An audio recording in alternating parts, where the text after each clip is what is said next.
படுகொலை செய்யப்பட்ட அண்ணன் ஆம்சாங் அவர்களின் கொலைக்கு கண்டனம் தெரிவிக்கும் வகையில் இன்று ஆர்ப்பாட்டம் பொதுமக்கள் அனைவருக்கும் என் நன்றியை தெரிவித்துக் கொள்கிறேன். அண்ணன் ஆம்சாங் அவர்களுடன் பேசக்கூடிய படக்கூடிய வாய்ப்பு எனக்கு கிடைக்கல இது வரைக்கும். ஆனால் அதை பற்றி நிறைய கேள்வி கட்டியிருக்கேன். இங்கே நீங்கள் ஹைகோர்ட்டில் நீங்கள் பார்த்தீங்கன்னா என்ன சமூகத்திலேருந்து வந்திருப்பாங்கன்றது எல்லாத்துக்குமே தெரிஞ்சிருக்கும்.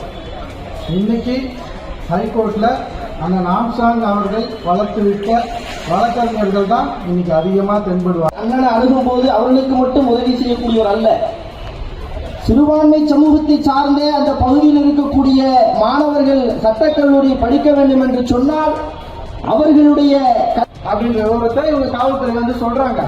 அதுதான் தெரியுமா எங்களுக்கு. அந்த 8 பேர் தான் பண்ணது. யார் பண்ண சொன்னது, எதுக்காக பண்ணாங்கன்ற விவரத்தை இது வரைக்கும் அவங்க கண்டே பிடிக்கல. அந்த உண்மையெல்லாம் அழிக்க எங்கள் அண்ணன் ஆம்சாங்கை காக்க தவறிய காலம் கண்டிக்கின்றோம். வழக்கறிஞர்கள் ஒன்று கூடி படுகொலையை கண்டிக்கின்றோம்.